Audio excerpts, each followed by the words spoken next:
The more you begin to investigate what we think we understand, where we came from, what we think we're doing, the more you begin to see we've been lied to.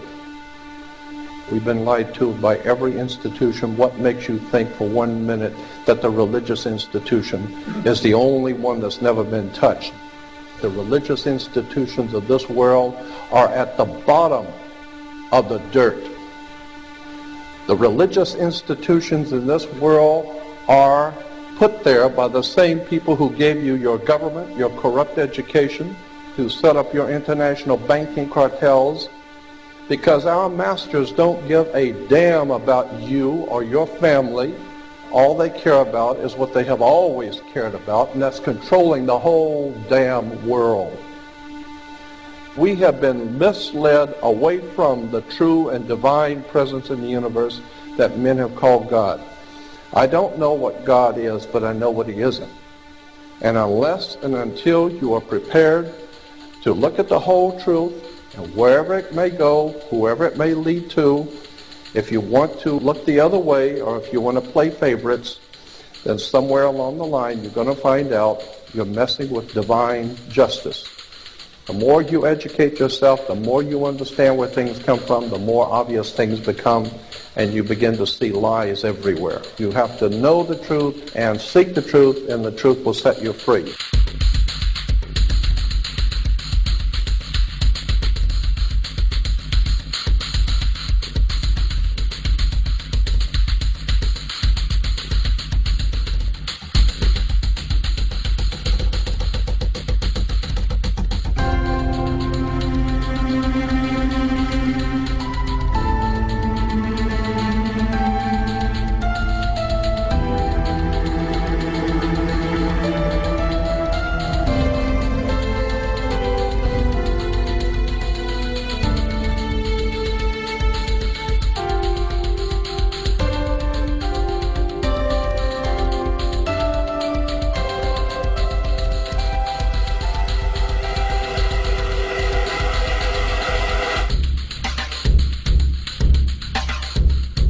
Because I got to tell you the truth, folks. I got to tell you the truth.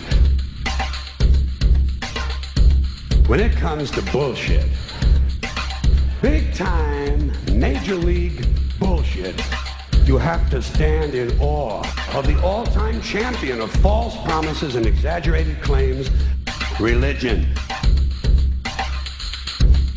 Think about it. Religion has actually convinced people that there's an invisible man living in the sky who watches everything you do every minute of every day. And the invisible man has a special list of 10 things he does not want you to do. And if you do any of these 10 things, he has a special place full of fire and smoke and burning and torture and anguish where he will send you to live and suffer and burn and choke and scream and cry forever and ever till the end of time. But he loves you.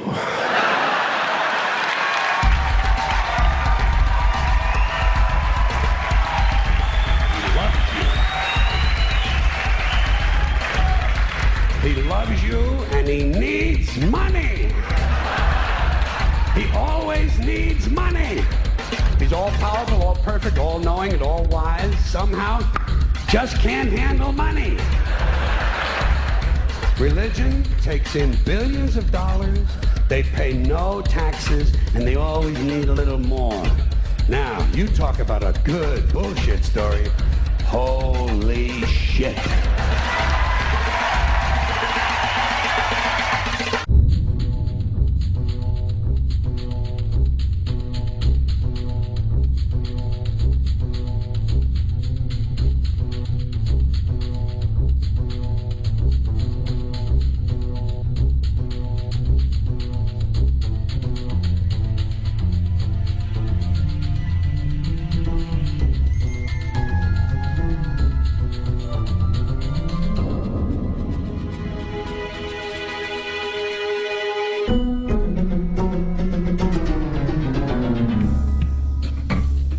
This is the sun.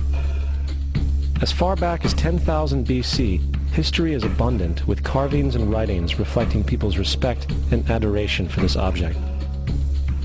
And it is simple to understand why, as every morning the sun would rise, bringing vision, warmth, and security, saving man from the cold, blind, predator-filled darkness of night.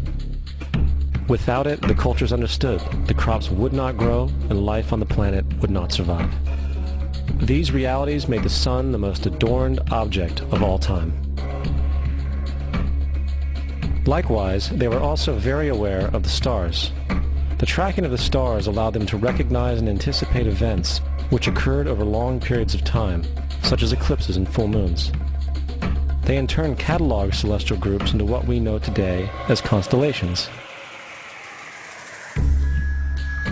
This is the cross of the zodiac, one of the oldest conceptual images in human history. It reflects the sun as it figuratively passes through the 12 major constellations over the course of a year. It also reflects the 12 months of the year, the 4 seasons, and the solstices and equinoxes. The term zodiac relates to the fact that constellations were anthropomorphized or personified as figures or animals. In other words, the early civilizations did not just follow the sun and stars, they personified them with elaborate myths involving their movements and relationships. The sun, with its life-giving and saving qualities, was personified as a representative of the unseen creator or God, God's Son, the light of the world, the savior of humankind. Likewise, the 12 constellations represented places of travel for God's Son, and were identified by names, usually representing elements of nature that happened during that period of time. For example, Aquarius, the water bearer, who brings the spring rains.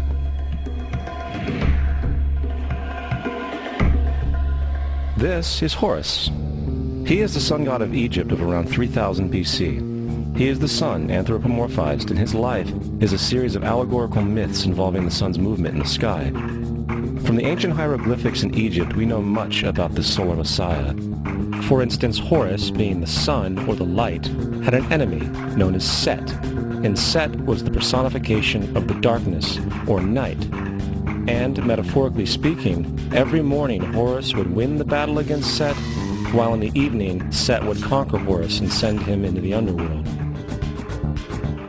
It is important to note that dark versus light, or good versus evil, is one of the most ubiquitous mythological dualities ever known, and is still expressed on many levels to this day. Broadly speaking, the story of Horus is as follows.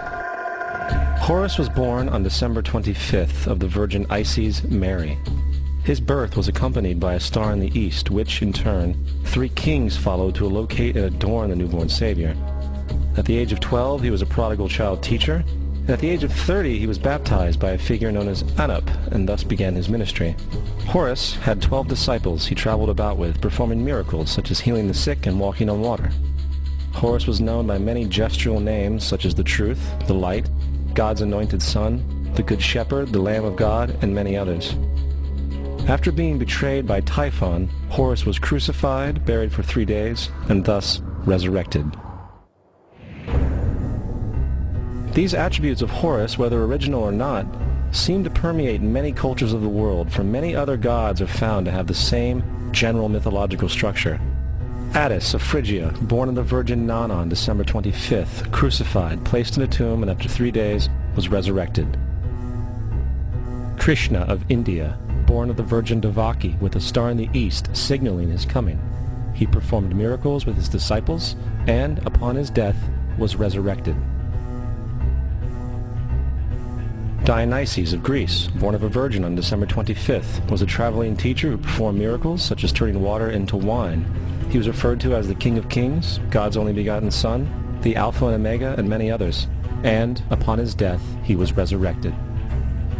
Mithra of Persia, born of a virgin on December 25th, he had 12 disciples and performed miracles, and upon his death was buried for 3 days and thus resurrected. He was also referred to as the Truth, the Light, and many others. Interestingly, the sacred day of worship of Mithra was Sunday. The fact of the matter is, there are numerous saviors from different periods from all over the world which subscribe to these general characteristics. The question remains, why these attributes? Why the virgin birth on December 25th? Why dead for 3 days in the inevitable resurrection? Why 12 disciples or followers? To find out, let's examine the most recent of the solar messiahs. Jesus Christ was born of the Virgin Mary on December 25th in Bethlehem. His birth was announced by a star in the east, which 3 kings or magi followed to locate and adorn the new Savior. He was a child teacher at 12, and at the age of 30 he was baptized by John the Baptist, and thus began his ministry. Jesus had 12 disciples, which he traveled about with, performing miracles such as healing the sick, walking on water, raising the dead. He was also known as the King of Kings, the Son of God, the Light of the World, the Alpha and Omega, the Lamb of God, and many, many others. After being betrayed by his disciple Judas and sold for 30 pieces of silver, he was crucified, placed in a tomb, and after 3 days was resurrected and ascended into heaven. First of all, the birth sequence is completely astrological. The star in the east is Sirius, the brightest star in the night sky, which, on December 24th, aligns with the 3 brightest stars in Orion's belt. These 3 bright stars in Orion's belt are called today what they were called in ancient times, the 3 kings. And the 3 kings and the brightest star, Sirius, all point to the place of the sunrise on December 25th. This is why the 3 kings follow the star in the east, in order to locate the sunrise, the birth of the sun.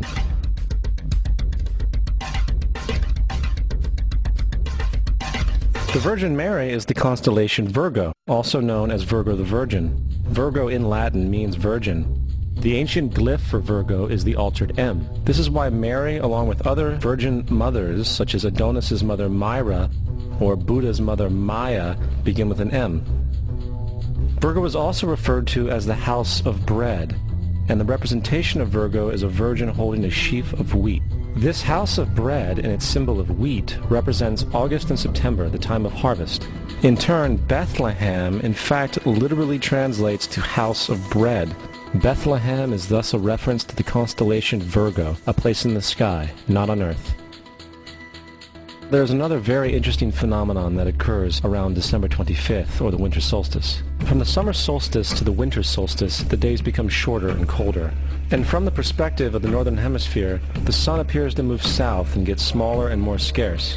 The shortening of the days and the expiration of the crops when approaching the winter solstice symbolized the process of death to the ancients. It was the death of the sun. And by December 22nd, the sun's demise was fully realized. For the sun, having moved south continually for 6 months, makes it to its lowest point in the sky.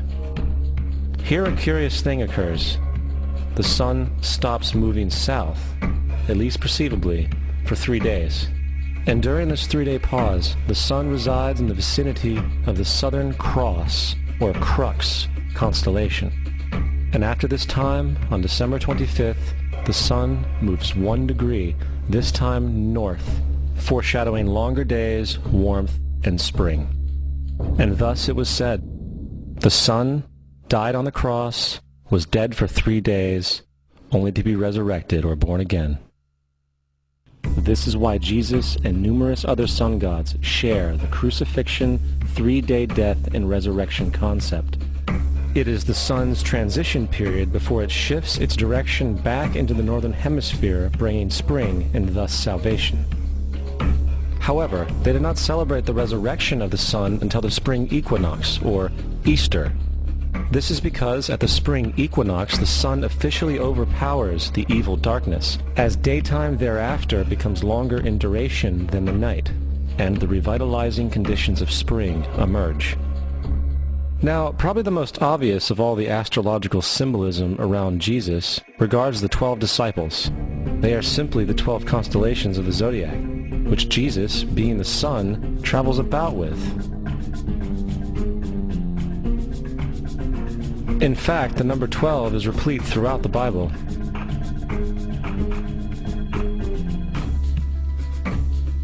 This text has more to do with astrology than anything else. Coming back to the cross of the zodiac, the figurative life of the sun, this was not just an artistic expression or tool to track the sun's movement. It was also a pagan spiritual symbol, the shorthand of which looked like this. This is not a symbol of Christianity. It is a pagan adaptation of the cross of the zodiac.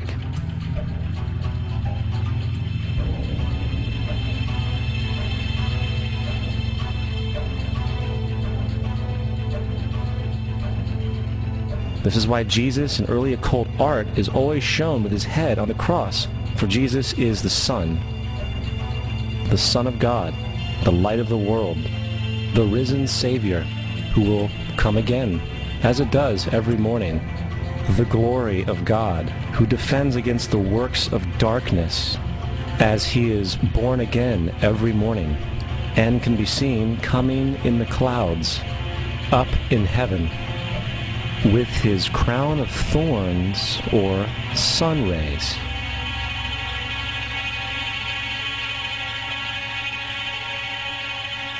Now, of the many astronomical metaphors in the Bible, one of the most important has to do with the ages. Throughout the scriptures, there are numerous references to the age.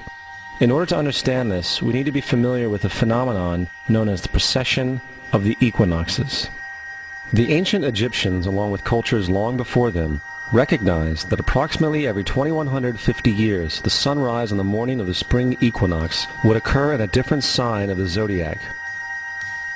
This has to do with a slow, angular wobble that the Earth maintains as it rotates on its axis. It is called a precession because the constellations go backwards rather than through the normal yearly cycle.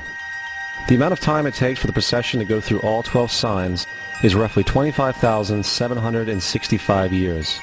This is also called the Great Year, and ancient societies were very aware of this, and they referred to each 2150-year period as an age. From 4300 BC to 2150 BC, it was the age of Taurus, the bull. From 2150 BC to 1 AD, it was the age of Aries, the ram. And from 1 AD to 2150 AD, it is the age of Pisces, the age we are still in to this day.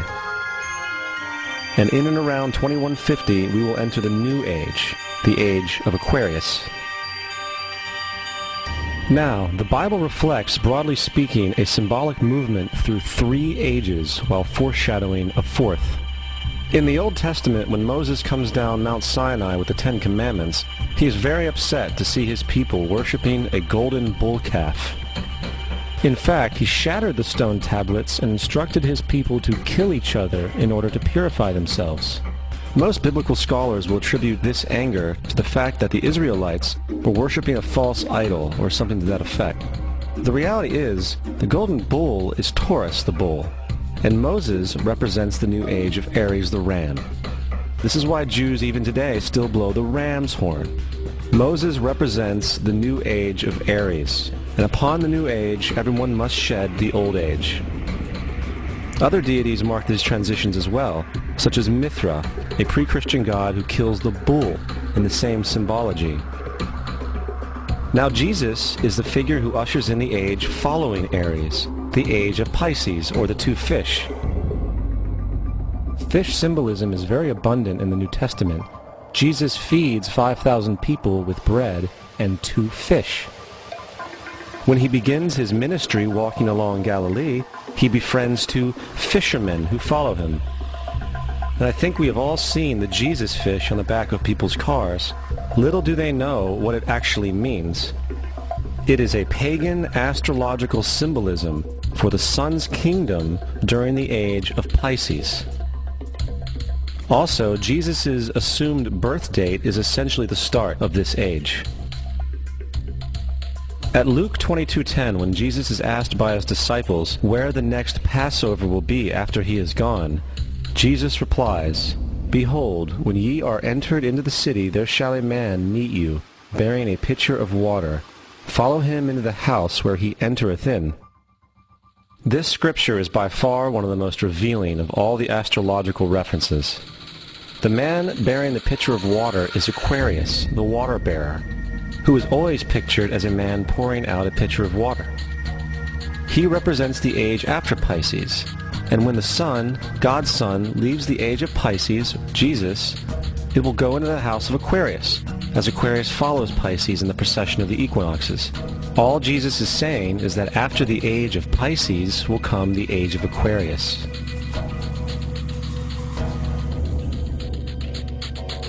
Now, we have all heard about the end times and the end of the world. The cartoonish depictions in the book of Revelation aside, the main source of this idea comes from Matthew 28:20, where Jesus says, "I will be with you even to the end of the world." However, in the King James Version, world is a mistranslation, among many mistranslations. The actual word being used is eon, which means age. I will be with you even to the end of the age, which is true, as Jesus' solar Piscean personification will end when the sun enters the age of Aquarius. The entire concept of end times and the end of the world is a misinterpreted astrological allegory. Let's tell that to the approximately 100 million people in America who believe the end of the world is coming. Furthermore, the character of Jesus being a literary and astrological hybrid is most explicitly a plagiarization of the Egyptian sun god Horus. For example, inscribed about 3,500 years ago on the walls at the Temple of Luxor in Egypt are images of the Annunciation, the Immaculate Conception, the birth, and the adoration of Horus. The images begin with Thoth announcing to the Virgin Isis that she will conceive Horus, then Neph, the Holy Ghost, impregnating the Virgin, and then the virgin birth and the adoration. This is exactly the story of Jesus' miracle conception. In fact, the literary similarities between the Egyptian religion and the Christian religion are staggering.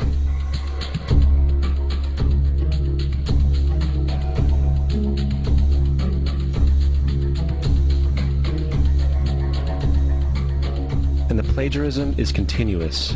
The story of Noah and Noah's Ark is taken directly from tradition.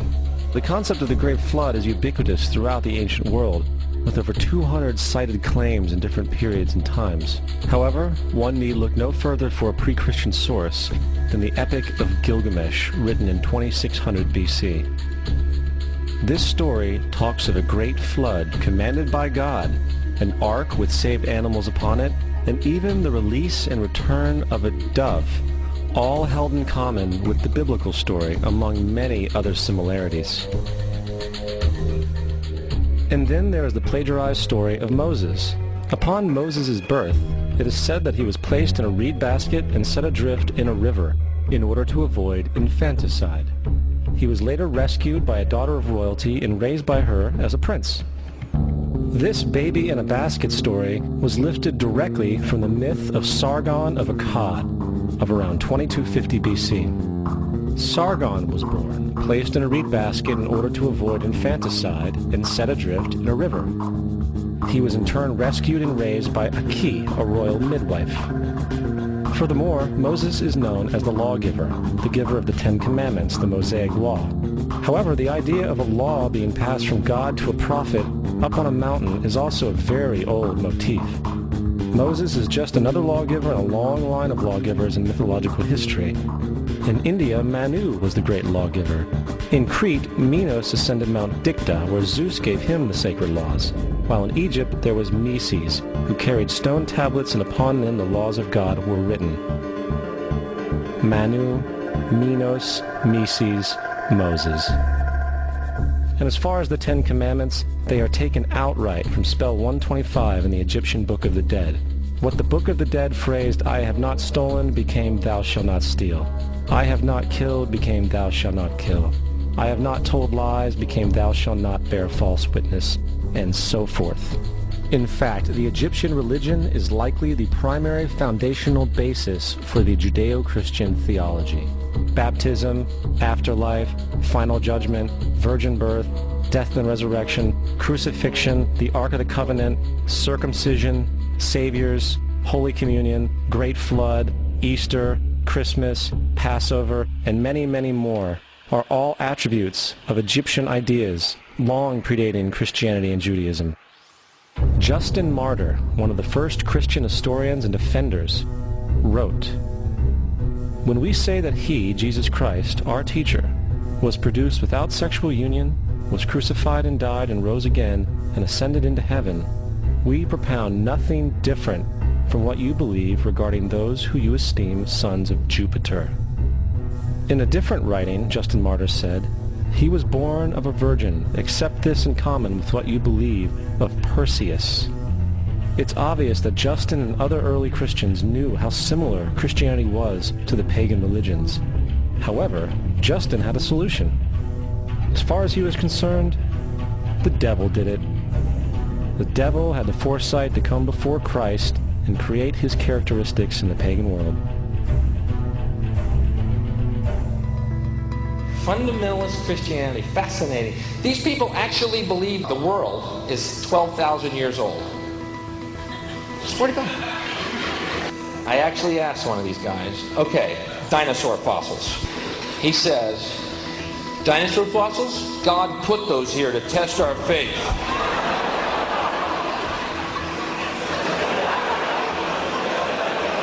I think God put you here to test my faith, dude.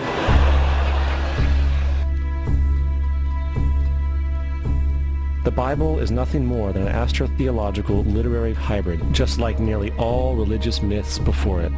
In fact, the aspect of transference of one character's attributes to a new character can be found within the book itself. In the Old Testament, there is the story of Joseph.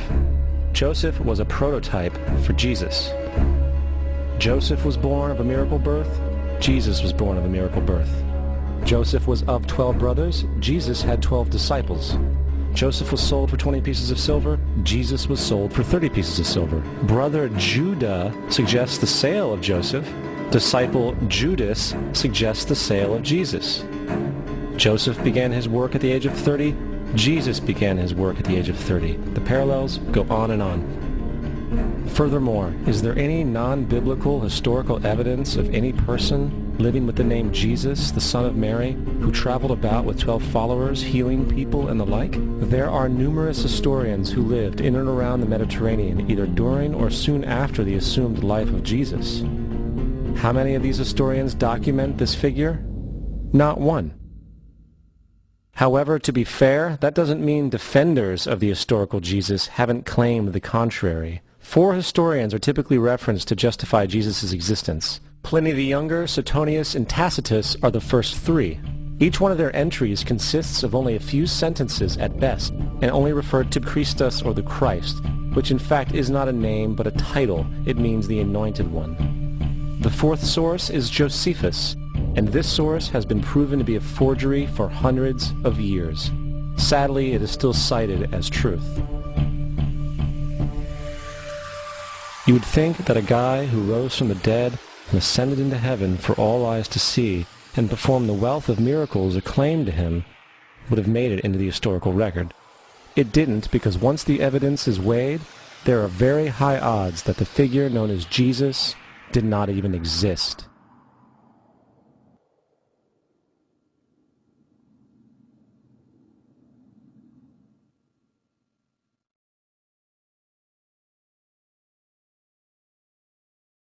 We don't want to be unkind, but we want to be factual. We don't want to cause hurt feelings, but we want to be academically correct in what we understand and know to be true. Christianity just is not based on truth. We find that Christianity was in fact nothing more than a Roman story developed politically. The reality is, Jesus was the solar deity of the Gnostic Christian sect. And like all other pagan gods, he was a mythical figure. It was the political establishment that sought to historize the Jesus figure for social control. By 325 AD in Rome, Emperor Constantine convened the Council of Nicaea. It was during this meeting that the politically motivated Christian doctrines were established, and thus began a long history of Christian bloodshed and spiritual fraud. And for the next 1600 years, the Vatican maintained a political stranglehold on all of Europe, leading to such joyous periods as the Dark Ages, along with enlightening events such as the Crusades and the Inquisition.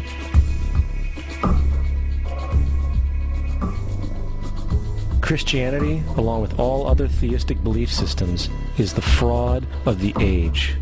It serves to detach the species from the natural world, and likewise each other.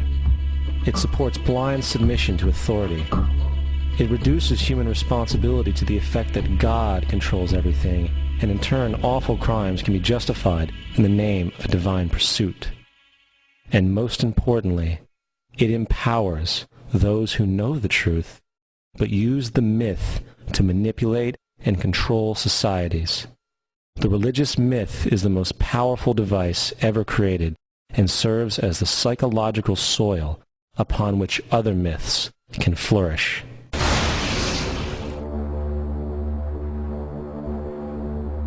A myth is an idea that, while widely believed, is false. In a deeper sense, in the religious sense, a myth serves as an orienting and mobilizing story for a people. The focus is not on the story's relation to reality, but on its function.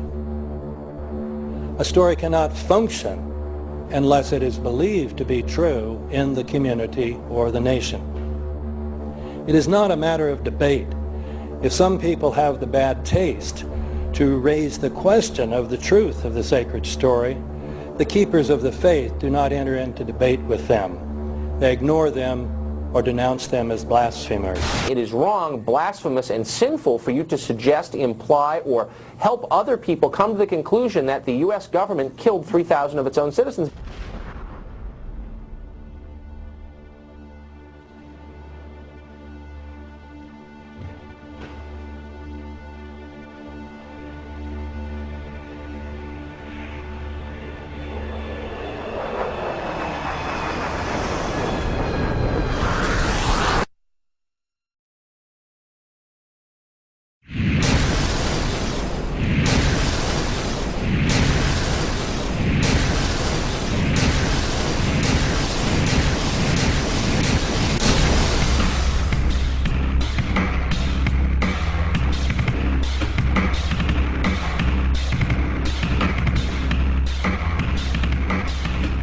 If a demolition team set off when you see the old demolitions of these old buildings. It looks like one of those scenes of an old building being purposely dynamited and blown up. Anybody who's ever watched a building being demolished on purpose knows that if you're going to do this, you have to get at the under-infrastructure of a building and bring it down. The way the structure is collapsing, this was the result of something that was planned. It's not accidental that the first tower just happened to collapse and then the second tower just happened to collapse in exactly the same way. How they accomplished this, we don't know. The building collapsed to dust. You don't find a desk. You don't find a chair. You don't find a telephone, a computer. The biggest piece of a telephone I found was half of the keypad, and it was about this big.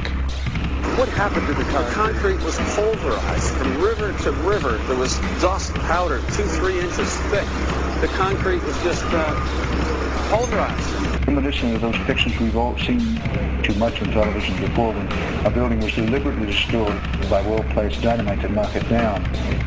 If they had detonated, they were planned to take down a building. Boom, boom, boom, boom. I heard a second explosion. There was a heavy-duty explosion. Then there was some secondary explosions and then the subsequent collapses. An explosion blew and it knocked everybody over. To me, it sounded like an explosion. It sounded like gunfire. Bang, bang, bang, bang, bang. And then all of a sudden, 3 big explosions. We heard a big explosion coming down. And then the entire top of the building just blew up. We saw some kind of explosion. By the force of the explosions. Big explosion. Blew us back into the 8th floor. Then we get to the lobby. This is a big explosion. The lobby looked as though a bomb had exploded there. A huge explosion now raining debris. It's been a huge explosion. Huge explosion that we all heard and felt. We just witnessed some kind of follow-up explosion. We heard a very loud blast explosion. The secondary explosion at Tower 1 camp. That is another bomb going off. He thinks that there were actually devices that were planted in the building. Planted in the building.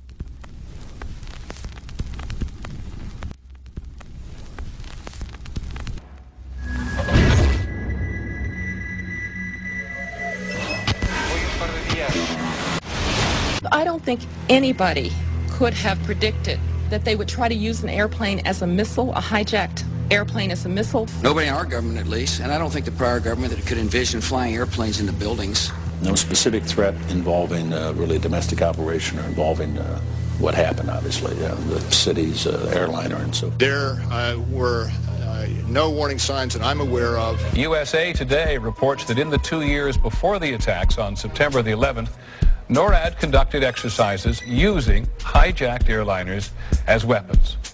And one target was the World Trade Center.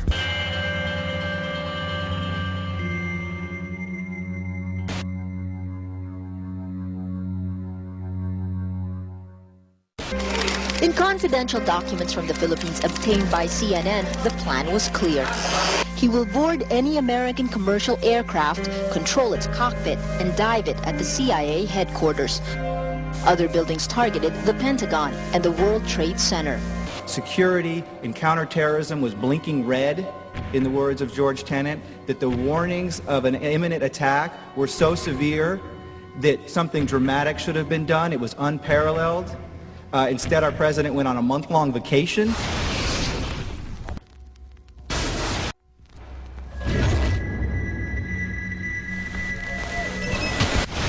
The head of Pakistani intelligence at the ISI, Mahmoud Ahmed, requested Omar Sheikh to wire $100,000 to Mohammed Atta, who was the lead hijacker. Hijacker Mohammed Atta received wire transfers via Pakistan. The man sending the money to Atta is believed to be Ahmed Umar Saeed Sheikh. Omar Sheikh admitted he was supported by the Pakistan government's intelligence service, the ISI.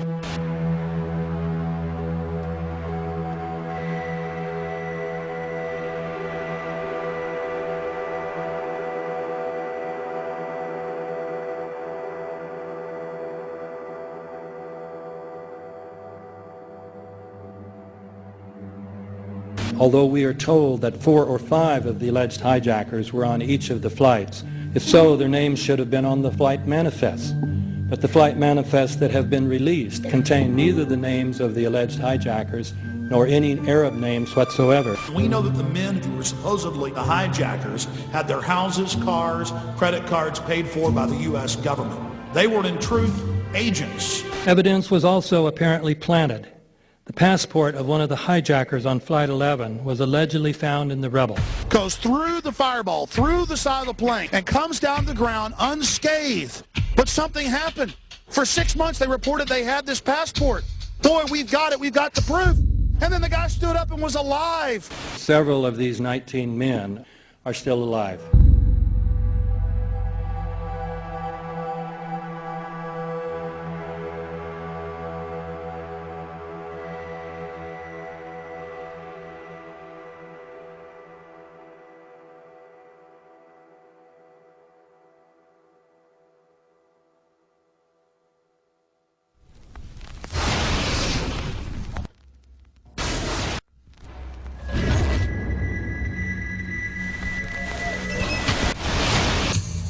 Of course we're after Saddam Hussein, bin Laden. He's...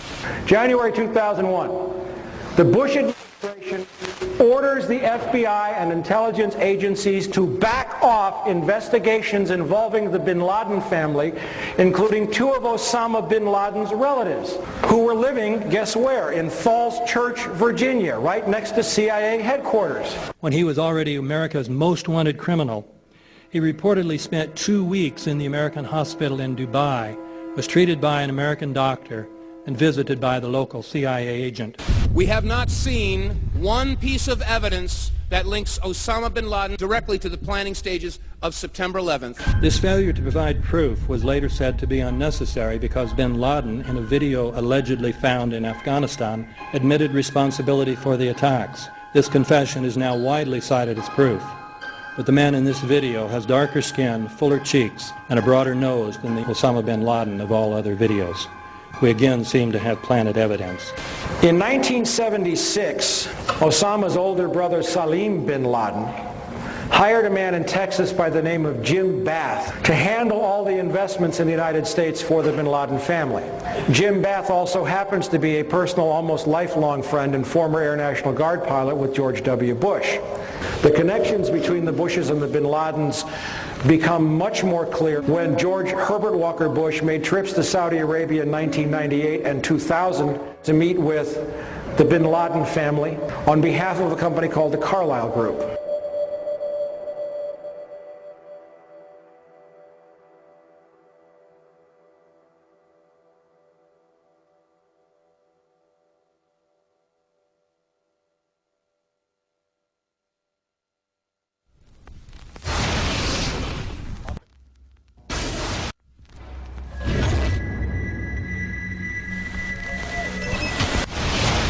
How could anyone fly a 60-ton, 125-foot wide, 44-foot tall plane through this obstacle course? The aircraft, before striking the Pentagon, reportedly executed a 270-degree downward spiral, and yet Hani Hanjour was known as a terrible pilot who could not safely fly even a small plane.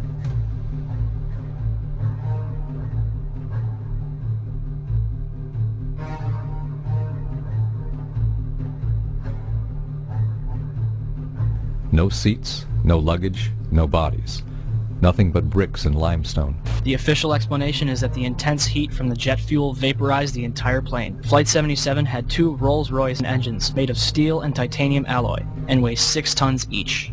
It is scientifically impossible that 12 tons of steel and titanium was vaporized by jet fuel. We're also told that the bodies were able to be identified either by their fingerprints or by the DNA.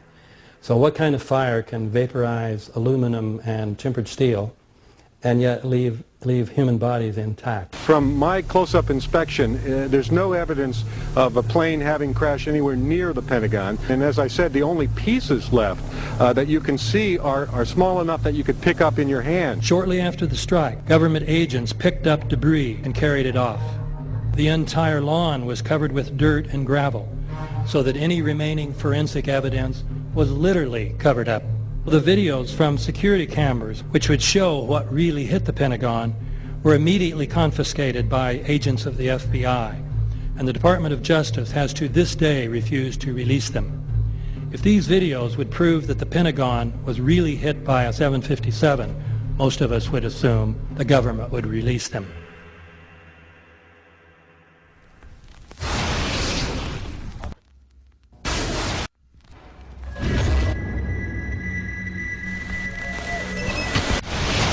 It looks like there's nothing there except for a hole in the ground. Basically, that's right. The only thing you could see from where we were was a big gouge in the earth and some broken trees.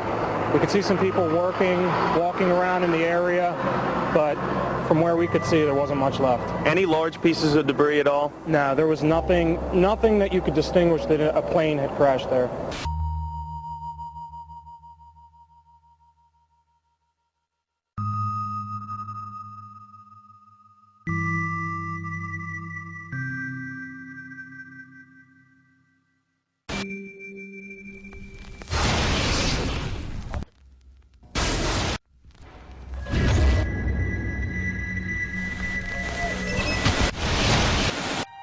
Pancake theory, according to which the fires, while not melting the steel, heated it up sufficiently to cause the floors weakened by the airplane strikes to break loose from the steel columns, and this started a chain reaction. So you would expect then from that theory, which is the official theory, to see a whole stack of floors piled up on top of each other and then a spindle of core columns standing too. The core of each of the twin towers consisted of 47 massive steel columns. If the floors had broken loose from them, these columns would have still been sticking up into the air 1,000 feet. The plane did not cut all those core columns. We designed the buildings to take the impact of the Boeing 707 hitting the building at any location. The building probably could sustain multiple impacts of jetliners. That the plane flew straight into the building. Through him, right. Yeah. So you're saying that the building was actually designed to cope with a hole like that and still survive? Yeah, it was. If you had dropped, say, a billiard ball from the top of the World Trade Center, 110 floors up there. It would have taken 8 to 10 seconds to hit the ground, encountering no resistance whatsoever. The Twin Towers came down in nearly free-fall speed. 200,000 tons of steel shatters and explodes outwards over 500 feet. This means that floors shattered at an average rate of about 10 floors per second. There is no scenario for a pancake effect of buildings falling that allows them to fall at the rate of free fall. Now what can do that? What can move mass out of the way? Explosives.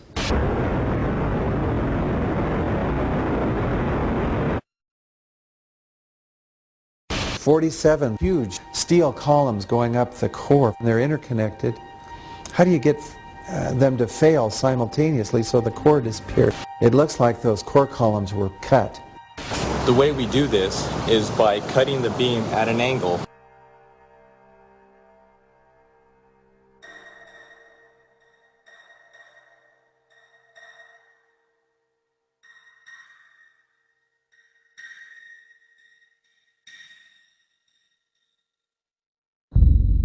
I started looking at the molten metal. All three buildings, both towers in the rubble, in the basement areas, and Building 7, there's these pools of molten metal.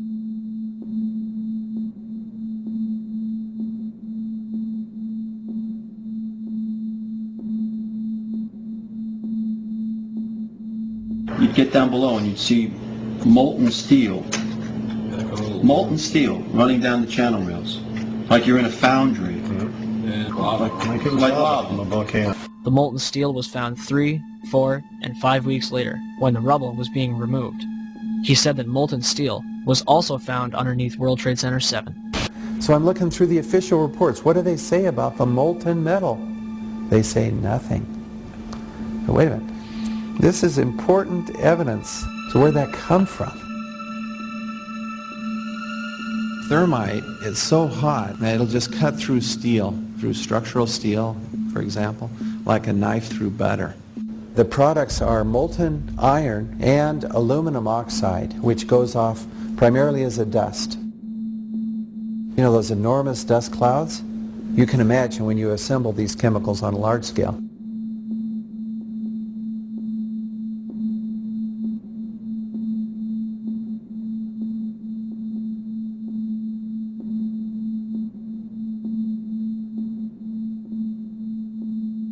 Molten metal pools under both towers after they collapsed, and Building 7. Now, Building 7 wasn't even hit by a jet. Part of the problem is that most people simply don't know much about Building 7 due to the extraordinary secrecy surrounding this collapse. And this was a 47-story skyscraper. This building fell at 5:25. It was not hit by a plane.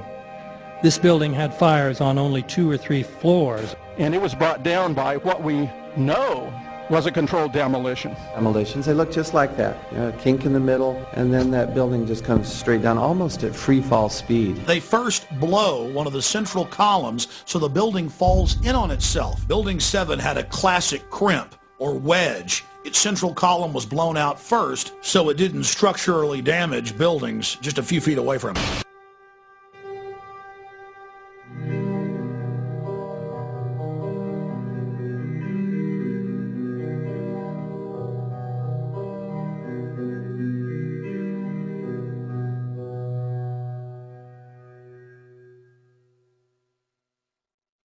Our office was on the B1 level. As I was talking to a supervisor at 8:46, and all of a sudden we hear, boom!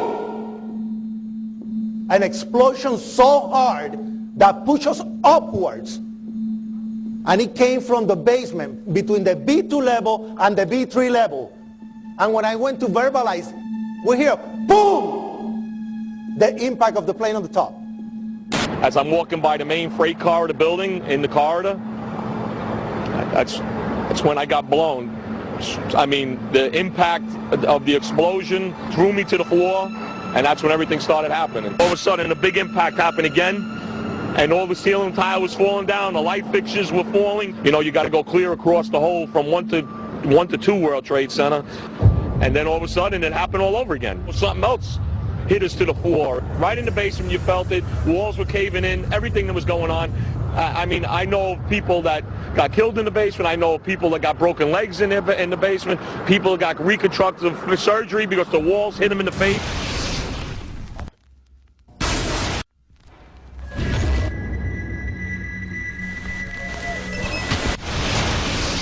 According to standard operating procedure, if an FAA flight controller notices anything that suggests a possible hijacking, the controller is to contact a superior. If the problem cannot be fixed within about a minute, the superior is to ask NORAD, the North American Aerospace Command, to send up or scramble jet fighters to find out what is going on. NORAD then issues a scramble order to the nearest Air Force base with fighters on alert. But although interceptions usually occur within 10 or so minutes, in this case, 80 or so minutes had elapsed before fighters were even airborne. It's a mind-bending anomaly. Not a single U.S. Air Force interceptor turns a wheel until it's too late. There are no jets at all. What if they were so confused and had been so deliberately confused that they couldn't respond? The reason that they didn't know where to go was because a number of conflicting and overlapping war game exercises were taking place. It involved the insertion of false radar blips onto radar screens in the Northeast Air Defense Sector. Lieutenant Team U, we have a problem here. We have a hijacked aircraft headed towards New York. We need someone to scramble some F-16s or something up there to help us out. Is this real world or exercise? Is this real world or exercise? There was another exercise, Vigilant Warrior, which was in fact, according to a NORAD source, a live-fly hijack drill being conducted at the same time. With only 8 available fighter aircraft, and they have to be dispatched in pairs, they were dealing with as many as 22 possible hijacks on the day of 9/11, and they couldn't separate the war game exercises from the actual hijacks.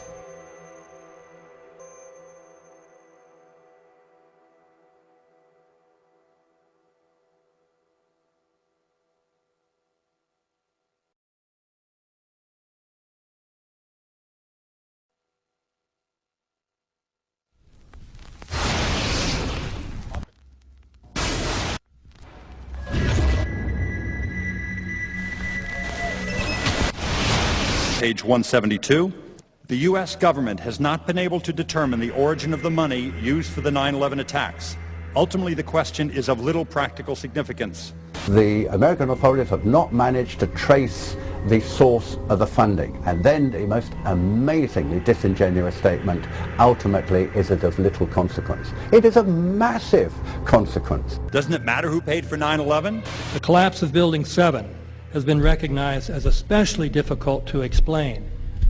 The 9/11 Commission report implicitly admitted that it could not explain the collapse of this building by not even mentioning it. President, why are you and the Vice President insisting on appearing together before the 9/11 Commission? Because the 9/11 Commission wants to ask us questions. That's why we're meeting, and I look forward to meeting with them and answering their questions. Why you're appearing together rather than separately, which was their request? Because it's a good chance for both of us to answer questions that the 9/11 Commission is looking forward to asking us, and I'm looking forward to answering them. Let's see. Do you think they should be able to stand up and speak their own words? They should go under oath. They should be, yeah, in public.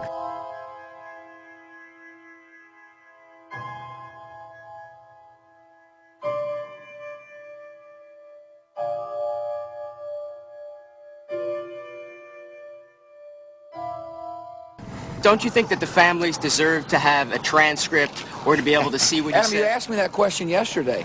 I got the same answer, yeah. The final report was a unanimous report. That means that if there was a single commissioner who had any objection about anything, that fact would be dropped from the report.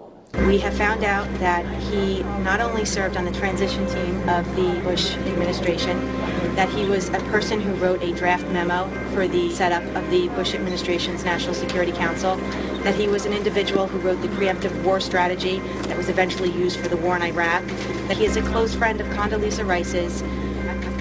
We want him to resign. There is literally nothing in the 9/11 report that the Bush administration did not approve of.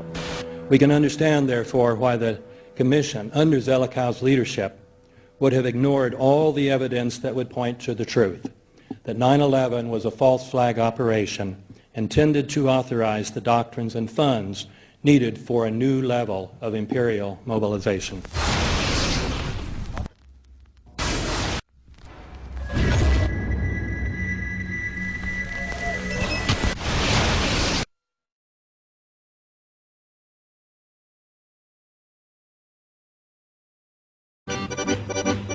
armed with knives, armed with chemical, biological, nuclear weapons. Fanatics, terrorists, September 11th. September 11th, killers, September 11th, terrorists. Terrorists of Al-Qaeda, terrorists, nuclear weapons, terrorists. 9/11, terror, terrorist, evil. September 11th, September 11th. The terrorists, war and danger. September 11th, terrorism, global terrorism, terrorism, terrorists, terrorists, terrorists, terrorists, terrorists, the terrorists, terrorists, terrorists, terrorism. September 11th, global terrorism, terrorists, terrorism. September 11th, world terrorism, terrorism. September 11th, global terrorism. September the 11th, terror, weapons of mass destruction. September the 11th, September the 11th, terrorists, the evil terrorists, no.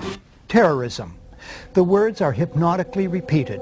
Terrorism, terrorist, terrorist threat, and of course, believed to be linked to Al-Qaeda. But it's the so-called war on terrorism that's in our faces practically 24/7 as the inescapable focus of our existence. One day, our grandchildren will look back on this time and ask, how was the war on terror won?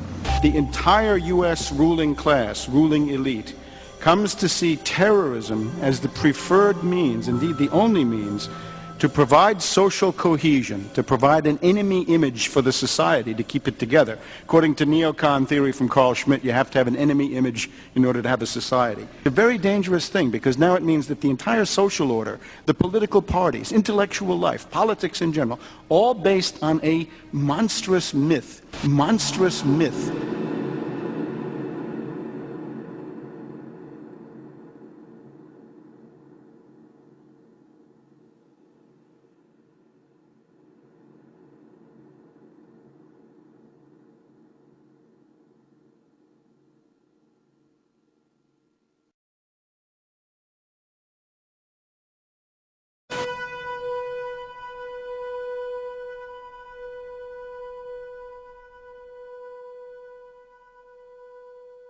Look, the CIA has done in this country, what they've done to us is unbelievable. Look at the terrorist acts that have occurred. The CIA behind most, if not all of them. We had the Marine barracks. We had our embassy in Kenya. We had Pan Am 103. We had the USS Cole. We had Oklahoma City. We had the World Trade Center in 1993.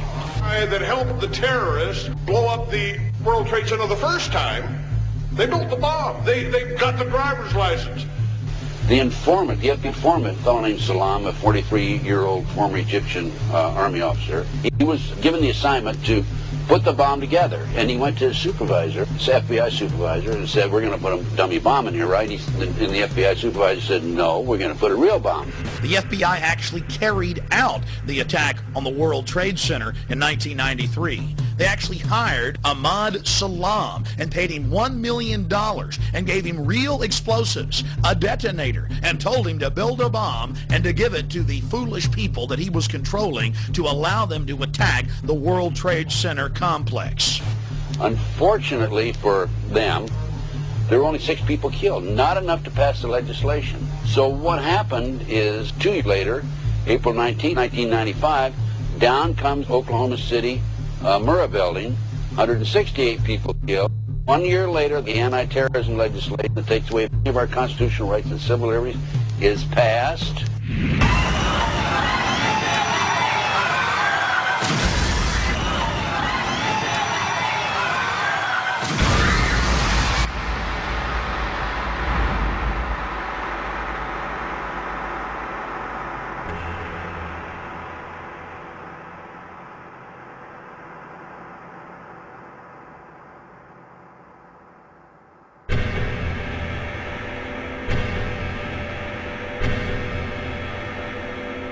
Because at 9:30 this morning, we were actually running an exercise for over a company of 1,000 people in London, based on simultaneous bombs going off precisely at the railway stations that happened this morning.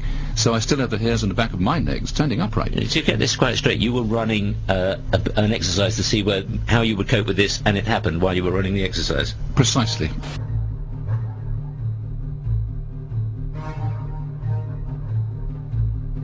Supposed to believe is some kind of coincidence, there was also an anti-terrorist drill going on 7/7.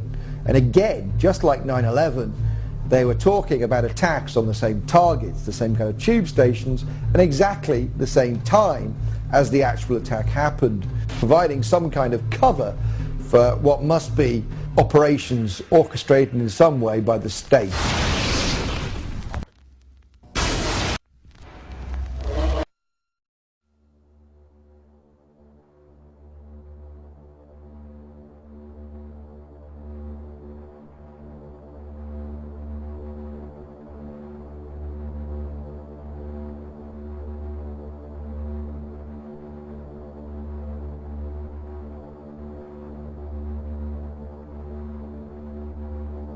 I am absolutely appalled at how much people in this country do not think. We are given to understand that an Arabic guy out there up in the mountains financed the most elaborate attack on this country. Do you think some people in a cave, were able to have NORAD stand down? Do you think that people in a cave were able to have all of this happen? And when I think about how many Americans were killed in New York City, and believing as I do that this thing was a setup job, this is a textbook operation that Nazis used, and they've used it over and over again. America has been suckered in one more time. I don't have to tell you things are bad. Everybody knows things are bad. The dollar buys a nickel's worth. Banks are going bust. Shopkeepers keep a gun under the counter. Punks are running wild in the street, and there's nobody anywhere who seems to know what to do, and there's no end to it. We know the air is unfit to breathe, and our food is unfit to eat. We sit watching our TVs while some local newscaster tells us that today we had 15 homicides and 63 violent crimes, as if that's the way it's supposed to be. We know things are bad, worse than bad.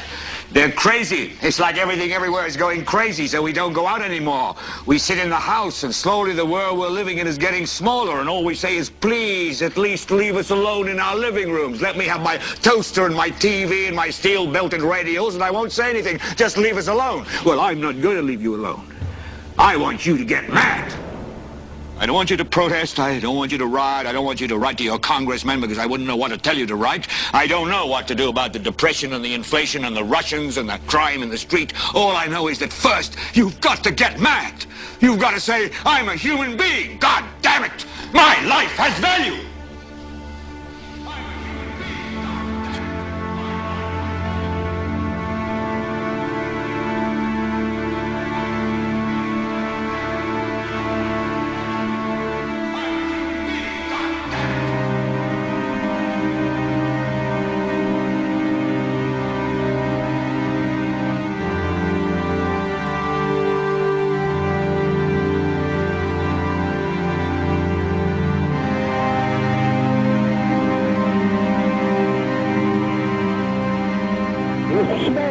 Screenplay, 105, 2 pounds. It's Screenplay, it's black, it's iron. My wife thinks I'm alright. I called her and said I was leaving the building, I was fine, man. Bang! 3 of us, 2 broken windows. Oh, God!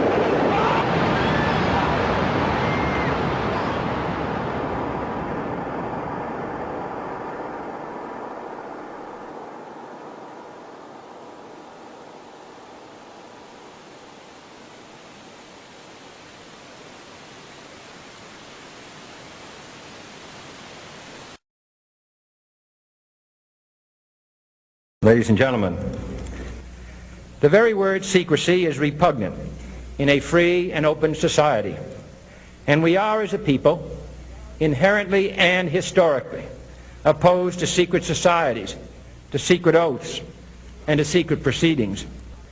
For we are opposed around the world by a monolithic and ruthless conspiracy that relies primarily on covert means for expanding its sphere of influence, on infiltration instead of invasion, on subversion instead of elections, on intimidation instead of free choice. It is a system which has conscripted vast human and material resources into the building of a tightly knit, highly efficient machine that combines military, diplomatic, intelligence, economic, scientific, and political operations. Its preparations are concealed, not published. Its mistakes are buried, not headlined. Its dissenters are silenced, not praised. No expenditure is questioned, no secret is revealed. That is why the Athenian lawmaker Solon decreed it a crime for any citizen to shrink from controversy.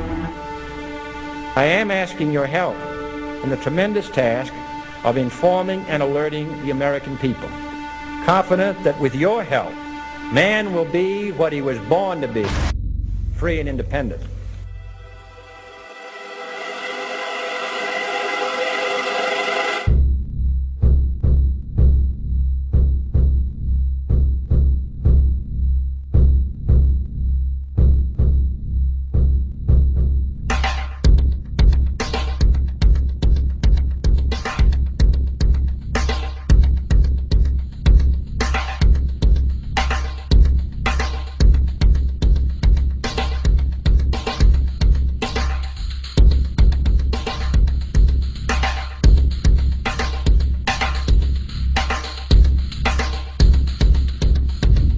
In 1775, the American Revolutionary War began as the American colonies sought to detach from England and its oppressive monarchy. Though many reasons are cited for the revolution, one in particular sticks out as the prime cause: that King George III of England outlawed the interest-free, independent currency the colonies were producing and using for themselves, in turn forcing them to borrow money from the Central Bank of England at interest, immediately putting the colonies into debt. And, as Benjamin Franklin later wrote, the refusal of King George III to allow the colonies to operate an honest money system which freed the ordinary man from the clutches of the money manipulators was probably the prime cause of the revolution. In 1783, America won its independence from England. However, its battle against the central bank concept and the corrupt, greed-filled men associated with it had just begun. So what is a central bank? A central bank is an institution that produces the currency of an entire nation. Based on historical precedent, two specific powers are inherent in central banking practice: the control of interest rates and the control of the money supply, or inflation. The central bank does not simply supply a government's economy with money, it loans it to them at interest. Then, through the use of increasing and decreasing the supply of money, the central bank regulates the value of the currency being issued. It is critical to understand that the entire structure of this system can only produce one thing in the long run: debt. It doesn't take a lot of ingenuity to figure this scam out. For every single dollar produced by the central bank is loaned at interest.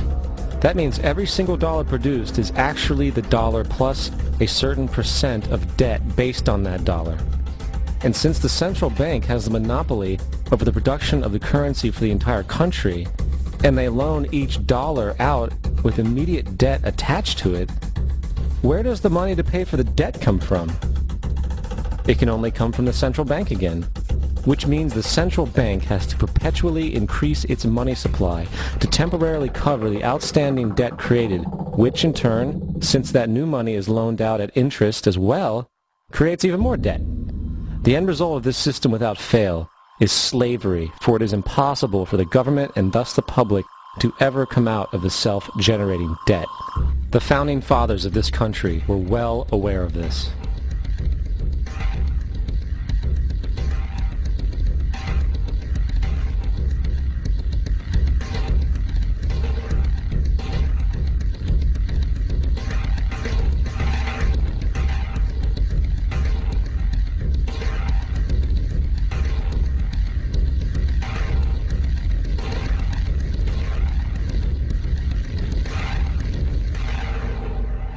By the early 20th century, the U.S. had already implemented and removed a few central banking systems, which were swindled into place by ruthless banking interests. At this time, the dominant families in the banking and business world were the Rockefellers, the Morgans, the Warburgs, the Rothschilds. And in the early 1900s, they sought to push, once again, legislation to create another central bank. However, they knew the government and public were very weary of such an institution, so they needed to create an incident to affect public opinion. So, J.P. Morgan, publicly considered a financial luminary at the time, exploited his mass influence by publishing rumors that a prominent bank in New York was insolvent or bankrupt. Morgan knew this would cause mass hysteria, which would affect other banks as well. And it did. The public, in fear of losing their deposits, immediately began mass withdrawals.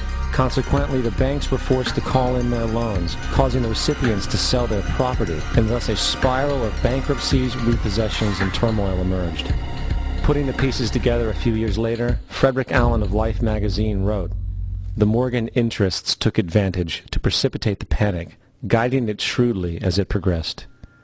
Unaware of the fraud, the Panic of 1907 led to a congressional investigation headed by Senator Nelson Aldrich, who had intimate ties to the banking cartels and later became part of the Rockefeller family through marriage. The commission, led by Aldrich, recommended a central bank should be implemented so a panic like 1907 could never happen again. This was the spark the international bankers needed to initiate their plan. In 1910, a secret meeting was held at a J.P. Morgan estate on Jekyll Island off the coast of Georgia. It was there that the central banking bill called the Federal Reserve Act was written. This legislation was written by bankers, not lawmakers. This meeting was so secretive, so concealed from government and public knowledge that the 10 or so figures who attended disguised their names when en route to the island. After this bill was constructed, it was then handed over to their political frontman, Senator Nelson Aldrich, to push through Congress. And in 1913, with heavy political sponsorship by the bankers, Woodrow Wilson became president, having already agreed to sign the Federal Reserve Act in exchange for campaign support. And 2 days before Christmas, when most of Congress was at home with their families, the Federal Reserve Act was voted in, and Wilson in turn made it law. Years later, Woodrow Wilson wrote, in regret,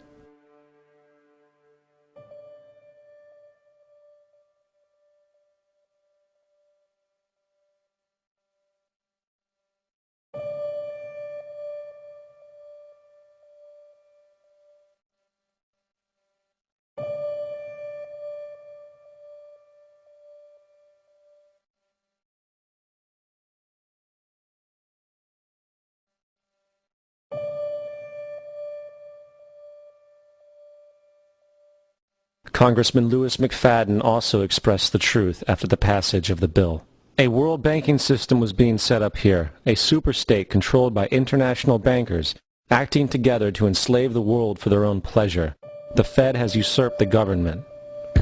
Now, the public was told that the Federal Reserve System was an economic stabilizer, and inflation and economic crises were a thing of the past. Well, as history has shown, nothing is further from the truth. The fact is, the international bankers now had a streamlined machine to expand their personal ambitions. For example, from 1914 to 1919, the Fed increased the money supply by nearly 100%, resulting in extensive loans to small banks and the public. Then, in 1920, the Fed called in mass percentages of the outstanding money supply, thus resulting in the supporting banks having to call in huge numbers of loans, and, just like 1907, bank runs, bankruptcy, and collapse occurred. Over 5,400 competitive banks outside of the Federal Reserve System collapsed, further consolidating the monopoly of a small group of international bankers. Privy to this crime, Congressman Lindbergh stepped up and said in 1921, "Under the Federal Reserve Act, panics are scientifically created. The present panic is the first scientifically created one, worked out as we figure a mathematical equation." However, the panic of 1920 was just a warm-up. From 1921 to 1929, the Fed again increased the money supply, resulting once again in extensive loans to the public and banks. There was also a fairly new type of loan called a margin loan in the stock market. Very simply, the margin loan allowed an investor to put down only 10% of a stock's price, with the other 90% being loaned through the broker. In other words, a person could own $1,000 worth of stock with only $100 down. This method was very popular in the roaring 1920s, as everyone seemed to be making money in the market. However, there was a catch to this loan. It could be called in at any time and had to be paid within 24 hours. This is termed a margin call, and the typical result of a margin call is the selling of the stock purchased with the loan. So, a few months before October in 1929, J.D. Rockefeller, Bernard Baruch, and other insiders quietly exited the market. And on October 24th, 1929, the New York financiers who furnished the margin loans started calling them in masse. This sparked an instantaneous, massive sell-off in the market, for everyone had to cover the margin loans. It then triggered mass bank runs for the same reason, in turn collapsing over 16,000 banks, enabling the conspiring international bankers to not only buy up rival banks at a discount, but to also buy up whole corporations at pennies on the dollar. It was the greatest robbery in American history. But that didn't stop there. Rather than expanding the money supply in order to recover from this economic collapse, the Fed actually contracted it, fueling one of the largest depressions in history. Once again outraged, Congressman Louis McFadden, a longtime opponent of the banking cartels, began bringing impeachment proceedings against the Federal Reserve Board, saying of the crash and depression, it was a carefully contrived occurrence. International bankers sought to bring about a condition of despair so that they might emerge the rulers of us all. Not surprisingly, and after 2 previous assassination attempts, McFadden was poisoned at a banquet before he could push for the impeachment.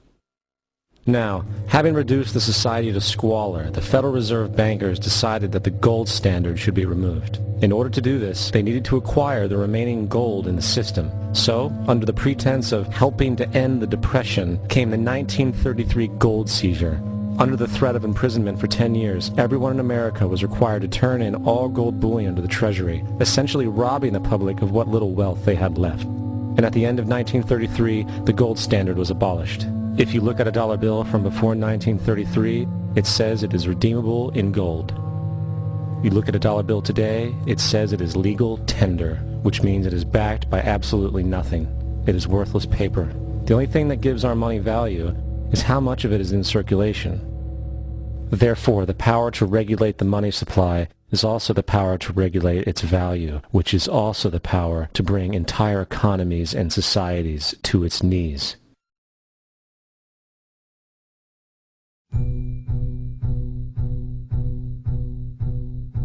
It's important to clearly understand, the Federal Reserve is a private corporation. It is about as Federal Express. It makes its own policies and is under virtually no regulation by the U.S. government. It is a private bank that loans all the currency at interest to the government, completely consistent with the fraudulent central banking model that the country sought to escape from when it declared independence in the American Revolutionary War. Now, going back to 1913, the Federal Reserve Act was not the only unconstitutional bill pushed through Congress. They also pushed the federal income tax.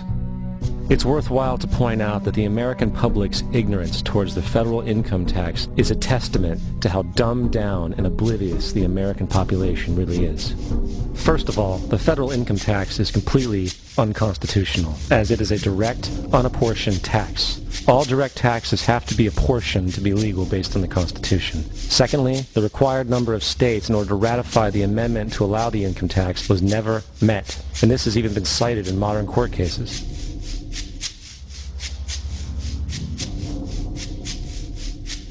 Third, at the present day, roughly 35% of the average worker's income is taken from them via this tax. That means you work 4 months out of the year to fulfill this tax obligation.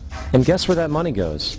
It goes to pay the interest on the currency being produced by the fraudulent Federal Reserve Bank, a system that does not have to exist at all. The money you make working 4 months out of the year goes almost literally into the pockets of the international bankers who own the private Federal Reserve Bank.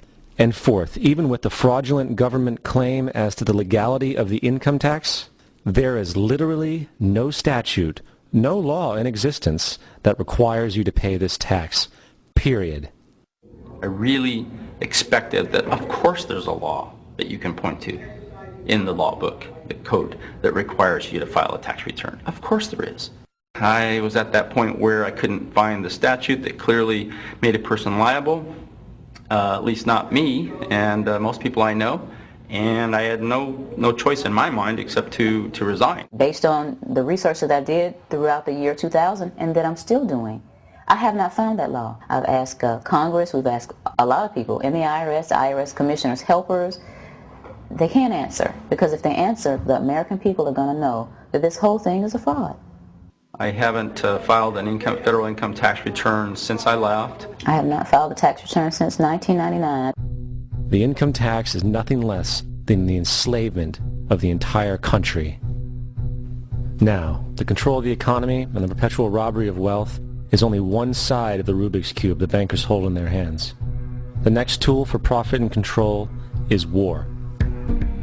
Since the inception of the Federal Reserve in 1913, a number of large and small wars have commenced.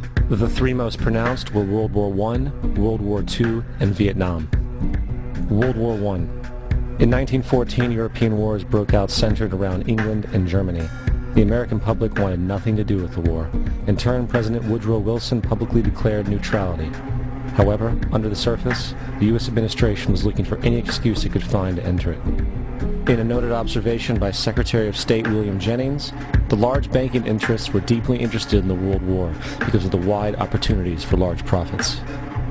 It's important to understand that the most lucrative thing that can happen for the international bankers is war, for it forces the country to borrow even more money from the Federal Reserve Bank at interest.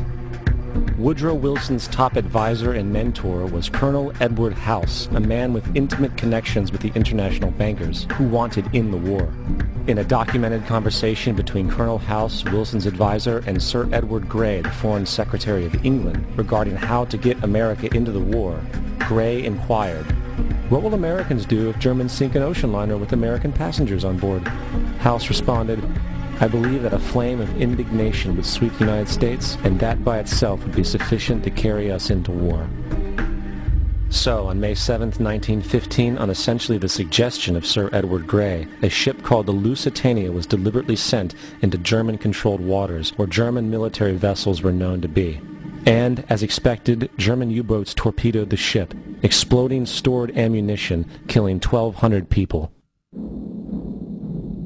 To further understand the deliberate nature of this setup, the German embassy actually put advertisements in the New York Times telling people that if they boarded the Lusitania, they did so at their own risk, as such a ship sailing from America to England through the war zone would be liable to destruction. In turn, and as anticipated, the sinking of the Lusitania caused a wave of anger among the American population, and America entered the war a short time after. The First World War caused 323,000 American deaths. J.D. Rockefeller made $200 million off of it. Not to mention the war cost about $30 billion for America, most of which was borrowed from the Federal Reserve Bank at interest, furthering the profits of the international bankers. World War II. On December 7, 1941, Japan attacked the American fleet at Pearl Harbor, triggering our entry into that war. President Franklin D. Roosevelt declared the attack was a day that will live in infamy. A day of infamy indeed, but not because of the alleged surprise attack on Pearl Harbor. After 60 years of surfacing information, it is clear that not only was the attack on Pearl Harbor known weeks in advance, it was outright wanted and provoked. Roosevelt, whose family had been New York bankers since the 18th century, whose uncle Frederick was on the original Federal Reserve Board, was very sympathetic to the interests of the international bankers, and the interest was to enter the war, as we've seen, nothing is more profitable for international bankers than war. In a journal entry by Roosevelt's Secretary of War Henry Stimson, dated November 25, 1941, he documented a conversation he had with Roosevelt. The question was, how should we maneuver them into firing the first shot? It was desirable to make sure the Japanese be the ones to do this, so that there should remain no doubt as to who were the aggressors. In the months leading up to the attack on Pearl Harbor, Roosevelt had done almost everything in his power to anger the Japanese, showing a posture of aggression. He halted all of Japan's imports of American petroleum. He froze all the Japanese assets in the United States. He made public loans to nationalist China and supplied military aid to the British, both enemies of Japan in the war, which, by the way, is completely in violation of international war rules. And on December 4th, 3 days before the attack, Australian intelligence told Roosevelt about a Japanese task force moving towards Pearl Harbor. Roosevelt ignored it. So, as hoped and allowed, on December 7, 1941, Japan attacked Pearl Harbor, killing 2,400 soldiers. Before Pearl Harbor, 83% of the American public wanted nothing to do with the war. After Pearl Harbor, 1 million men volunteered for the war. It is important to note, Nazi Germany's war effort was largely supported by two organizations, one of which was called IG Farben. IG Farben produced 84% of Germany's explosives, and even the Zyklon B used in the concentration camps to kill millions. One of the unspoken partners of I.G. Farben was J.D. Rockefeller's Standard Oil Company in America. In fact, the German Air Force could not operate without a special additive patented by Rockefeller Standard Oil. The drastic bombing of London by Nazi Germany, for example, was made possible by a $20 million sale of fuel to I.G. Farben by the Rockefeller Standard Oil Company. This is just one small point on the topic of how American business funded both sides of World War II. One other treasonous organization worth mentioning is the Union Banking Corporation of New York City. Not only did it finance numerous aspects of Hitler's rise to power, along with actual materials during the war, it was also a Nazi money laundering bank, which was eventually exposed for having millions of dollars of Nazi money in its vaults. The Union Banking Corporation of New York was eventually seized for violations of the Trading with the Enemy Act. Guess who the director and vice president of the Union Bank was? Prescott Bush, our current president's grandfather, and of course our former president's father. Keep that in mind when considering the moral and political dispositions of the Bush family. Vietnam. The United States' official declaration of war on North Vietnam in 1964 came after an alleged incident involving 2 U.S. destroyers being attacked by North Vietnamese PT boats in the Gulf of Tonkin. This was known as the Gulf of Tonkin incident. This single situation was the catalytic pretext for massive troop deployment and full-fledged warfare. One problem, however, the attack on the U.S. destroyers by Vietnamese PT boats never happened. It was a completely staged event to have an excuse to enter the war. Former Secretary of Defense Robert McNamara stated years later that the Gulf of Tonkin incident was a mistake, while many other insiders and officers have come forward, relaying that it was a contrived farce, a complete lie. Once in the war, it was business as usual. In October 1966, President Lyndon Johnson lifted trading restrictions on the Soviet bloc, knowing full well that the Soviets were providing upwards of 80% of North Vietnam's war supplies. Consequently, Rockefeller interests financed factories in the Soviet Union, which the Soviets used to manufacture military equipment and send it to North Vietnam. However, the funding of both sides of this conflict was only one side of the coin. In 1985, Vietnam's rules of engagement were declassified. This detailed what American troops were and were not allowed to do in the war. It included absurdities like North Vietnamese anti-aircraft missile systems could not be bombed until they were known to be fully operational. No enemy could be pursued once they crossed the border of Laos or Cambodia. And most revealing of all, the most critical strategic targets were not allowed to be attacked unless initiated by high military officials. Apart from these imposed ludicrous limitations, North Vietnam was informed of these restrictions and therefore could base entire strategies around the limitations of the American forces. This is why the war went on so long. And the bottom line is this: the Vietnam War was never meant to be won, just sustained. This war for profit resulted in 58,000 American deaths and 3 million dead Vietnamese. So, where are we now? September 11th was the jumpstart for what is now an accelerated agenda by the ruthless elite. It was a staged war pretext no different than the sinking of the Lusitania, the provoking of Pearl Harbor, and the Gulf of Tonkin lie. In fact, if 9/11 wasn't a planned war pretext, it would be an exception to the rule. It has been used to launch 2 unprovoked illegal wars, one against Iraq and one against Afghanistan. However, 9/11 was a pretext for another war as well, the war against you. The Patriot Act, Homeland Security, the Military Tribunals Act, and other legislations are all completely and entirely designed to destroy your civil liberties and limit your ability to fight back against what is coming. Currently in the United States, unannounced to most brainwashed Americans, your home can be searched without a warrant, without you being home. You can in turn be arrested with no charges revealed to you, detained indefinitely with no access to a lawyer, and legally tortured, all under the suspicion that you might be a terrorist. If you need a painted picture of what is happening in this country, let's recognize how history repeats itself. In February 1933, Hitler staged a false flag attack, burning down his own German parliament building, the Reichstag, and blamed it on communist terrorists.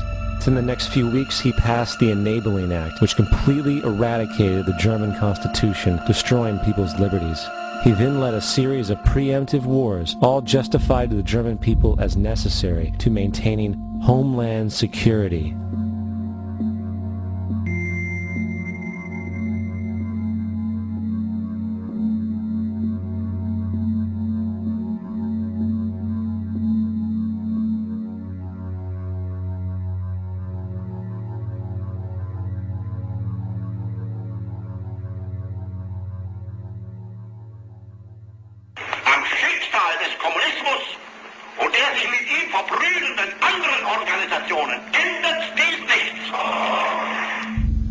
Our enemy is a radical network of terrorists and every government that supports them. It's time to wake up. The people in power go out of their way to make sure that you are perpetually misled and manipulated. The majority's perception of reality, especially in the political arena, is not their own. It is shrewdly imposed upon them without them even knowing it. For example, the public at large actually believes the invasion of Iraq is going badly, as sectarian violence doesn't seem to stop. What the public fails to see is that the destabilization of Iraq is exactly what the people behind the government want. This war is to be sustained so the region can be divided up, domination of the oil maintained, continual profits reaped for the defense contractors, and most importantly, permanent military bases established to be used as a launching pad against other oil-bearing, non-conforming countries such as Iran and Syria. For further implication that the civil war and destabilization is purely intentional, in 2005, 2 elite British SAS officers were arrested by Iraqi police after being caught driving around in their car shooting at civilians while dressed up as Arabs. After being arrested and taken to a jail in Basra, the British Army immediately requested the release of these men. When the Basra government refused, British tanks came in and physically broke out the men from the Basra prison. If you wish to destroy an area, how do you do it? Well, there are 2 ways. You can go in there and bomb it and so forth, but that is not very efficient. What you do is you try to get the people in that area to kill each other and to destroy their own territory, their own farms. And that's what's been done in that area. The way in which you destroy an opponent is get him to destroy himself by dividing his ranks against one another. Then you feed both sides. You have agents feeding both sides, inflaming both sides, and they kill each other off.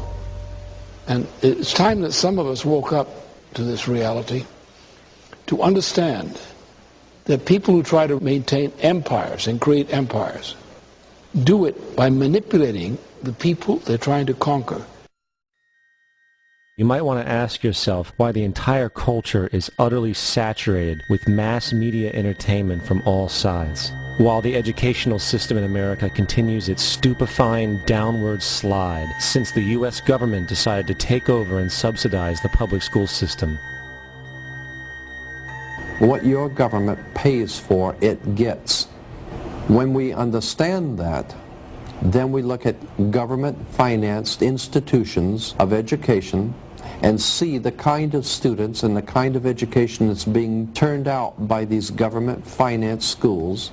Logic will tell you that if what is being turned out in those schools was not in accord with what the state and the federal government wanted, then it would change it. The bottom line is that the government is getting what they have ordered. They do not want your children to be educated. They do not want you to think too much. That is why our country and our world has become so proliferated with entertainments, mass media, television shows, amusement parks, drugs, alcohol, and every kind of entertainment to keep the human mind entertained, so that you don't get in the way of important people by doing too much thinking. You had better wake up and understand that there are people who are guiding your life and you don't even know it. We're in a lot of trouble because you people and 62 million other Americans are listening to me right now, because less than 3% of you people read books, because less than 15% of you read newspapers, because the only truth you know is what you get over this tube. Right now, there is an entire generation that never knew anything that didn't come out of this tube. This tube is the gospel, the ultimate revelation. This tube can make or break presidents, popes, prime ministers. This tube is the most awesome goddamn force in the whole godless world. And woe is us if it ever falls into the hands of the wrong people. And when the largest company in the world controls the most awesome goddamn propaganda force in the whole godless world, who knows what shit will be peddled for truth on this network. So you listen to me. Listen to me. Television is not the truth. Television is a goddamn amusement park. Television is a circus, a carnival, a traveling troupe of acrobats, storytellers, dancers, singers, jugglers, sideshow freaks, lion tamers, and football players. We're in the boredom-killing business. But you people sit there day after day, night after night, all ages, colors, creeds. We're all you know. You're beginning to believe the illusions we're spinning here. You're beginning to think that the tube is reality and that your own lives are unreal. You do whatever the tube tells you. You dress like the tube. You eat like the tube. You raise your children like the tube. You even think like the tube. This is mass madness, you maniacs. In God's name, you people are the real thing. We are the illusion. The last thing the men behind the curtain want is a conscious, informed public capable of critical thinking, which is why a continually fraudulent zeitgeist is output via religion, the mass media, and the educational system. They seek to keep you in a distracted, naive bubble, and they are doing a damn good job of it. In 2005, an arrangement between Canada, Mexico, and the United States was made. This arrangement, unannounced to the public, unregulated by Congress, merges the United States, Mexico, and Canada into one entity, erasing all borders. It's called the North American Union, and you might want to ask yourself why you've never heard of this. In fact, there is only one mainstream reporter who has actually heard of and has had the courage to cover this issue. The Bush administration's open borders policy and its decision to ignore the enforcement of this country's immigration laws is part of a broader agenda. President Bush signed a formal agreement that will end the United States as we know it, and he took the step without approval from either the U.S. Congress or the people of the United States. It's a deal that few have even heard of. It's being done again by very few people at the very top on behalf of the investment class, but the working class of people, political officials across our country, from communities, from cities and so forth, they don't know anything about this. This isn't some trade agreement. It is a total removal of sovereignty from these countries, which will also result in a completely new currency called the Amero. Fall. Apart from that, I think one thing people who are dollar-based need to focus on is the Amero. That's the one thing that nobody's talking about, but I think it's going to have a big impact on everybody's life in Canada, the U.S., and Mexico. The Amero is the proposed new currency for the North American community, which is being developed right now between Canada, the U.S., and Mexico to make a borderless community, much like the EU, and the dollar, Canadian dollar, U.S. dollar, and the Mexican peso replaced by the Amero. By default of this agreement, the American Constitution will eventually be obsolete. You would think that a situation like this would be on the cover of every major newspaper. That is until you realize that the people who are behind this movement are the same people behind the mainstream media, and you are not told what you're not supposed to know. The North American Union is the same concept as the European Union, the African Union, and the soon-to-be Asian Union, and the same people are behind all of them. And, when the time is right, the North American Union, the European Union, the African Union, and the Asian Union will be merged together, forming the final stages of a plan these men have been working on for over 60 years. A one-world government.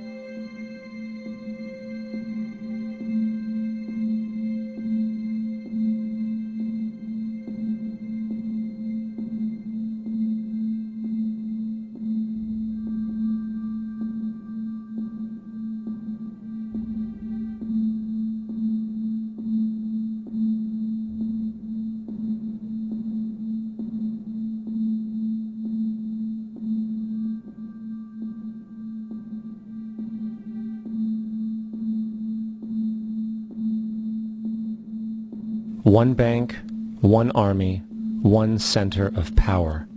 And if we have learned anything from history, it is that power corrupts, and absolute power corrupts absolutely. This is Aaron Russo, a filmmaker and former politician. To his left is Nicholas Rockefeller of the infamous Rockefeller banking and business dynasty. After maintaining a close friendship with Nicholas Rockefeller, Aaron eventually ended the relationship, appalled by what he had learned about the Rockefellers and their ambitions. I got a call one day from an attorney woman I knew, and she said, "Would you like to meet one of the Rockefellers?" I said, "Sure, I'd love to." And we became friends, and he began to divulge a lot of things to me. So he said to me one night, he said that there's going to be an event there, and out of that event, you're going to see we're going to go into Afghanistan, so we can run pipelines from the Caspian Sea. We're going to go into Iraq to take the oil and establish a base in the Middle East, and we're going to go into Venezuela and try and get rid of Chavez. And the first two they've accomplished. Chavez they didn't accomplish.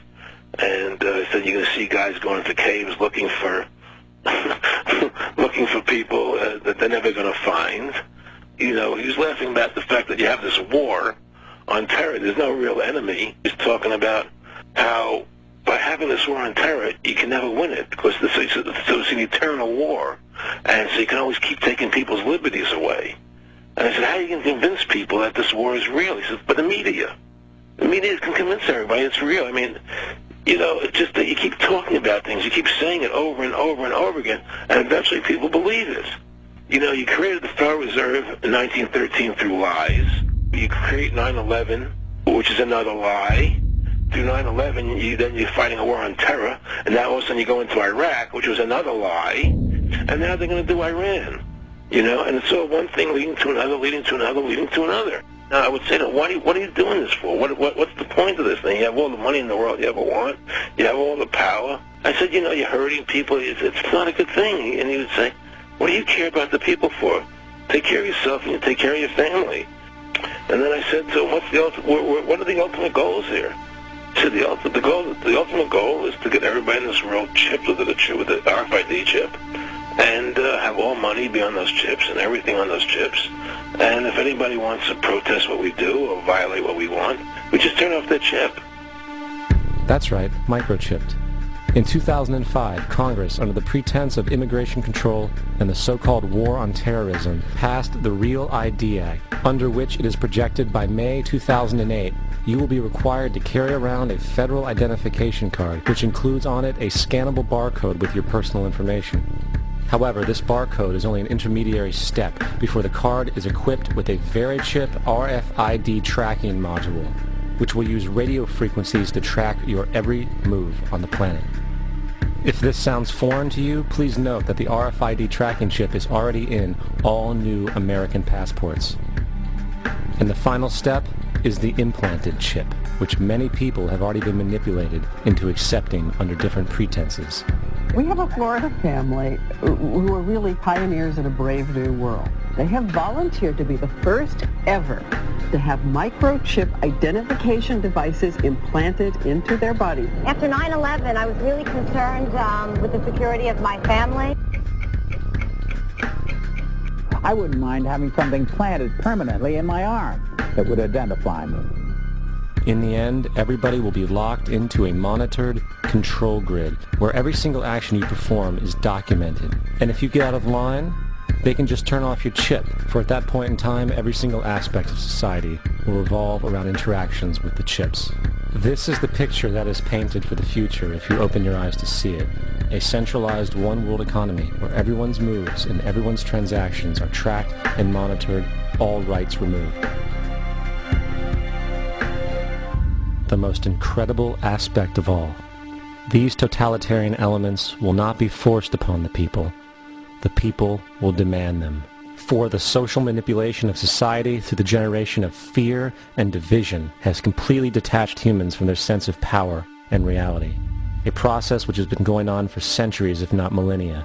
Religion, patriotism, race, wealth, class, and every other form of arbitrary, separatist identification and thus conceit has served to create a controlled population, utterly malleable in the hands of the few. Divide and conquer is the motto. And as long as people continue to see themselves as separate from everything else, they lend themselves to being completely enslaved. The men behind the curtain know this, and they also know that if people ever realize the truth of their relationship to nature and the truth of their personal power, the entire manufactured zeitgeist they prey upon will collapse like a house of cards.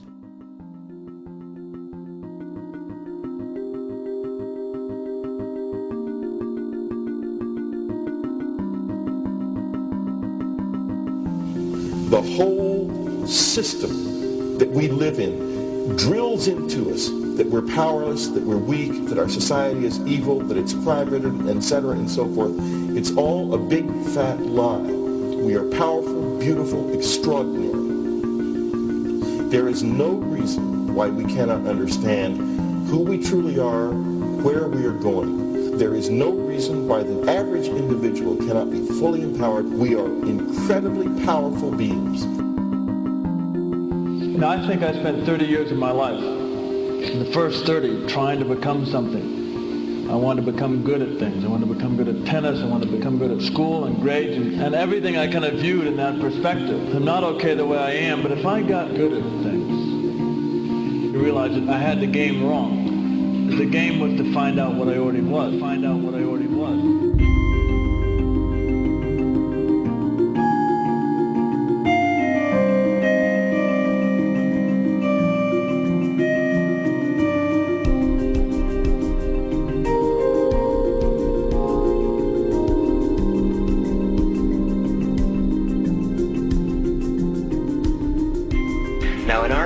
We've been trained for individual differences to stand out. So you look at each person, the immediate hit is brighter, dumber, older, younger, richer, poorer, and we make all these dimensional distinctions, put them in categories and treat them that way. And we get so that we only see others as separate from ourselves in the ways in which they're separate. And one of the dramatic characteristics of experience is being with another person and suddenly seeing the ways in which they are like you, not different from you, and experiencing the fact that which is essence in you and which is essence in me is indeed one. The understanding that there is no other. It is all one. And I wasn't born Richard Albert, I was just born as a human being, and then I learned this whole business of who I am and whether I'm good or bad or achieving or not. All that's learned along the way.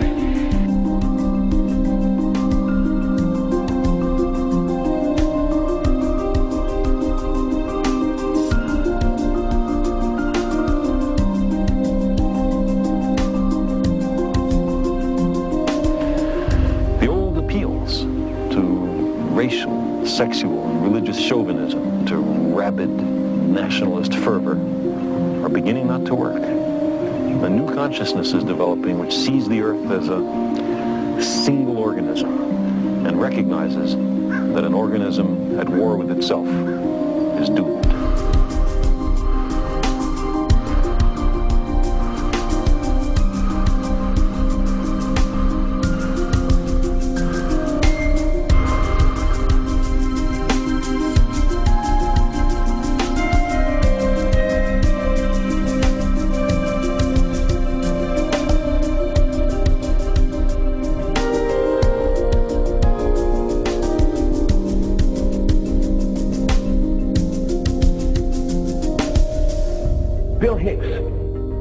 Finish his shows with this.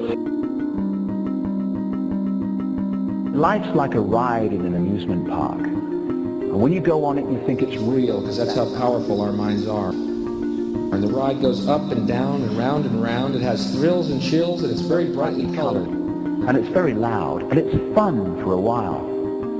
Some have been on the ride for a long time, and they begin to question, is this real, or is this just a ride?